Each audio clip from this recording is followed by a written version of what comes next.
tous, merci de nous rejoindre sur Aloula pour cette édition exceptionnellement avancée en raison de la retransmission en direct sur Aloula du match phare FUS de Rabat qui se tient aujourd'hui à 18h. Voici à présent les titres de cette édition. À J-2 de Aïd al-Adha, les Marocains investissent les souks et les fermes pour se procurer leurs moutons. Ce soir, nous braquons les projecteurs sur la race Tim Hadit, très prisée au Moyen Atlas. Les clients se l'arrachent pour le goût et la qualité nutritionnelle de sa viande.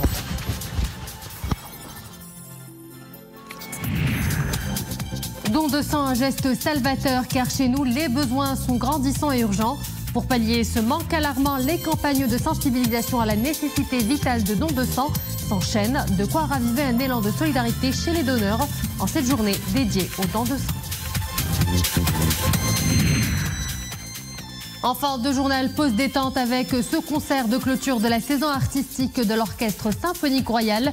Hier, le public du Théâtre National Mohamed V de Rabat a eu droit à une interprétation magistrale de la célèbre symphonie du russe Tchaïkovski, Le Lac des Cygnes.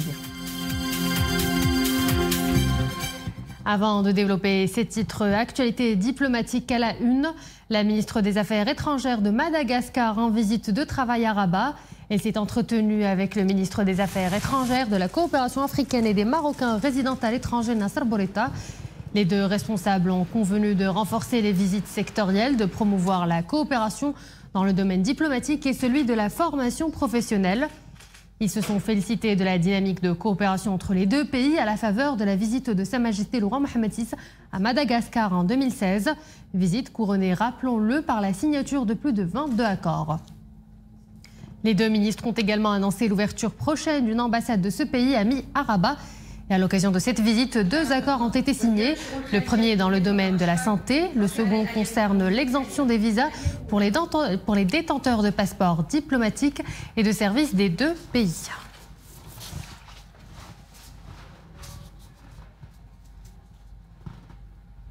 Et lors d'un point de presse tenu conjointement par les deux ministres, la chef de la diplomatie malgache a affirmé que son pays se félicite des efforts sérieux et crédibles du Royaume du Maroc pour aller de l'avant vers le règlement du différend autour du Sahara marocain.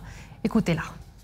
Madagascar a réaffirmé son soutien aux efforts qui ont été déployés par l'Organisation des Nations Unies pour parvenir à une solution juste, durable et mutuellement acceptable sur le cas du différend sur le Sahara. Et nous sommes également dans l'esprit de la décision du Conseil de sécurité des Nations Unies qui se félicite des efforts sérieux et crédibles faits par le Maroc pour aller de l'avant pour un règlement de ce différend. La question du Sahara marocain enregistre un élan diplomatique à bien des égards. Les 6 pays du Conseil de coopération du Golfe ont réitéré dans une déclaration lors de la session ordinaire du comité des 24 de l'ONU à New York leur position constante en soutien à la marocanité du Sahara et à l'intégrité territoriale du Royaume.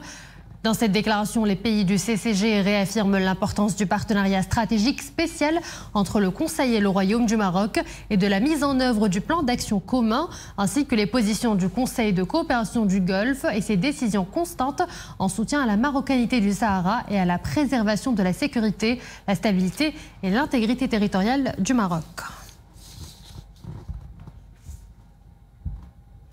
À l'échelle africaine, le Sénégal et le Gabon s'alignent sur cette position et réaffirment leur soutien à l'initiative marocaine d'autonomie, la considérant comme la solution de compromis pour mettre fin aux différends régionaux autour du Sahara marocain. Appelons les acteurs principaux de ce différend régional à plus d'engagement pour parvenir à une solution politique réaliste et durable, conformément aux droits internationaux et aux résolutions pertinentes adoptées par le Conseil de sécurité et l'Assemblée générale.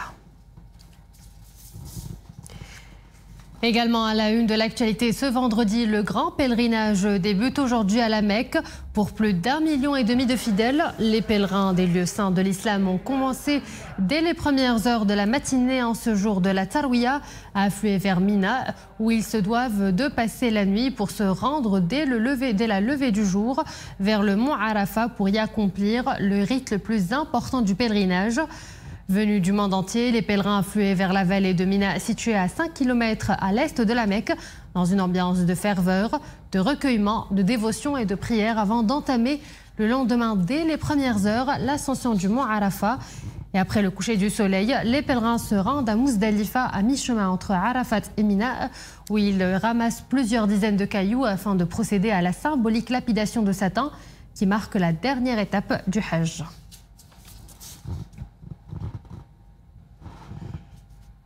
Plus que 2 jours nous séparent de Aïd al-Adha. Notre équipe est partie prendre le pouls dans un marché aux moutons du Moyen Atlas, une région connue pour la qualité de son cheptel, notamment la race Timhdit, une des plus prisées en cette période de fête pour la qualité de sa viande et son engraissement naturel. C'est un reportage dans la commune territoriale de Ben Smem avec Ahmed El-Fadili et Zakaria Mouqinbillah.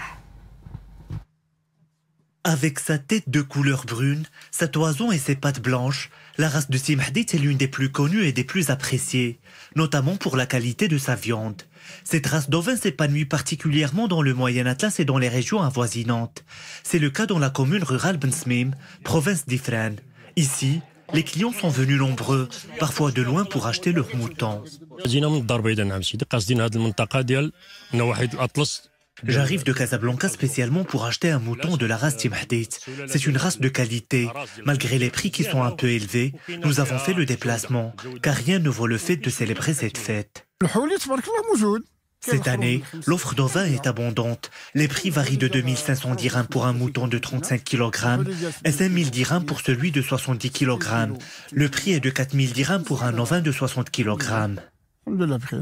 À la veille de Eid al-Adha, l'état de santé du cheptel et la qualité de l'alimentation animale sont suivis de près par les agents de l'ANSA. Des contrôles réguliers sont effectués dans les différents souks et points de vente. Les services provinciaux de contrôle procèdent à des visites dans les fermes d'élevage où nous prélevons des échantillons d'eau et de fourrage. Dans un deuxième temps, nous nous arrêtons dans les différents points de vente pour évaluer l'état de l'offre et de la demande. La race de Timhdit est connue pour sa résistance aux conditions naturelles difficiles. Avec les races Sardi, Bnigil, Dmen et Bjad, c'est l'une des 5 principales races d'ovins élevées au niveau national. Une offre évaluée cette année à environ 6 800 000 têtes d'ovins. À l'international, l'armée israélienne a mené aujourd'hui des bombardements dans la bande de Gaza sans avancer dans les pourparlers pour un cessez-le-feu.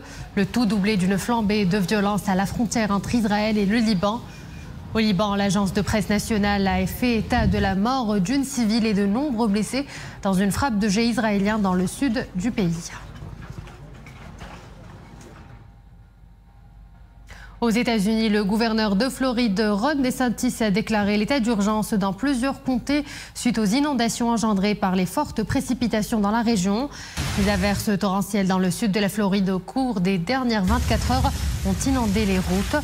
Elles ont également provoqué des retards de vol à l'aéroport international de Miami ainsi que la fermeture de plusieurs axes routiers. Nous célébrons ce 14 juin la journée mondiale de don de sang, un geste simple mais vital pour de nombreux patients. Au Maroc, le volume des besoins quotidiens est de 1000 dons par jour. Pourtant, devant les centres de transfusion sanguine du Royaume, il n'y a pas foule. Alors pour remédier à la baisse des stocks de sang, un élan de sensibilisation se déclenche. Nous le verrons au CHU Ibn Rushd de Casablanca avec Sofia Fgaroud, Saïda Idrissi et Abdelrahman Zian. Quelques mots pour remercier le personnel du CHU Ibn Rushd de Casablanca avant l'ouverture de la campagne de don de sang. Et ce ne sont pas que les blouses blanches qui sauvent des vies. Tout le personnel administratif et technique se joint à eux. C'est la semaine de collecte de sang et comme son nom l'indique, son objectif est de renflouer les stocks.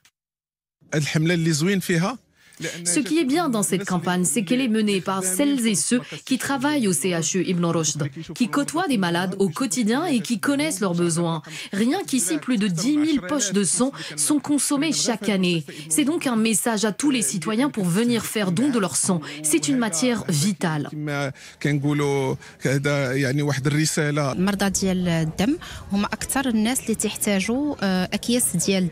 Ceux qui souffrent de troubles sanguins sont ceux qui ont le plus besoin de ces dons de sang, qu'il s'agisse de maladies chroniques comme la thalassémie ou de cancers comme la leucémie. Le sang est une matière vitale et ces malades ne peuvent pas se passer de transfusion. Que ce soit en cas de thalassémie ou de cancer, le don de sang peut sauver des vies.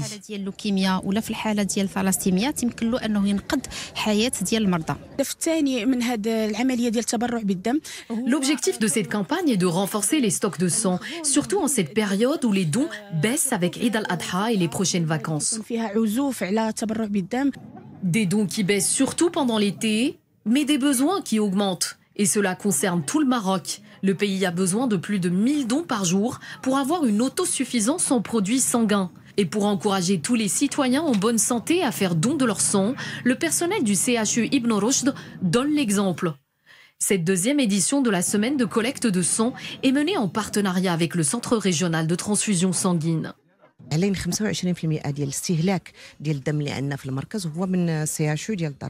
25% de sang que traite le centre est destiné au CHU de Casablanca.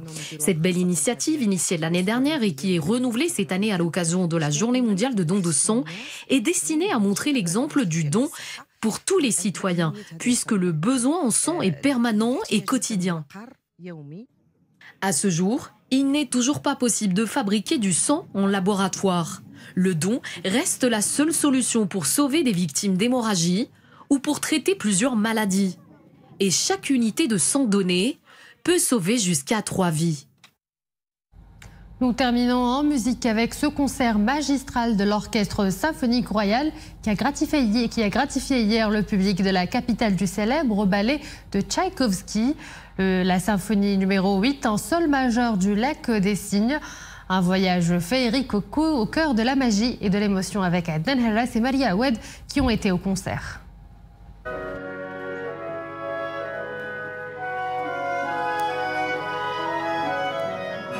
Avec ses envolées lyriques, ses violons, ses violoncelles, son harpiste et ses timbales, l'éminent chef d'orchestre russe Oleg Restchektin se substitue quelques heures durant au grand Tchaïkovski, maître absolu du romantisme et père symbolique de la belle Odette, victime d'un sortilège, femme la nuit, signe le jour.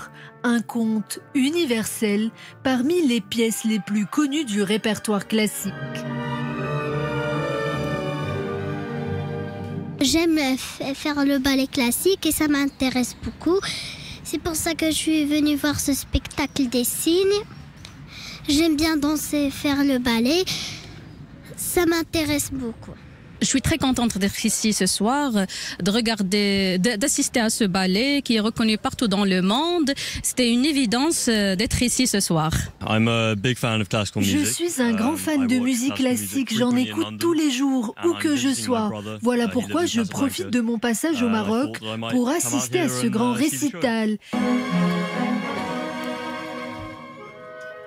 Musique intemporelle, relaxante. On dit d'elle qu'elle adoucit les mœurs et qu'au-delà de la perfection, émanant des variations instrumentales, l'émotion presque cathartique se laisse vivre, transportant ça et là les spectateurs au cœur d'une longue rêverie. J'aime beaucoup la musique classique, Tchaïkovski très bien, et beaucoup. Et voilà, c'est pour cela que je suis ici ce soir. Et j'espère que ça sera bien pour moi et pour le public. Je suis de passage au Maroc car je rends visite à ma sœur qui habite là. Ensemble, nous avions envie de profiter d'un moment hors du temps où nous pouvions nous faire plaisir et nous relaxer. Créé en 1877 pour le Grand Théâtre du Bolchoï de Moscou, le Lac des Cygnes est aujourd'hui l'un des ballets les plus joués au monde.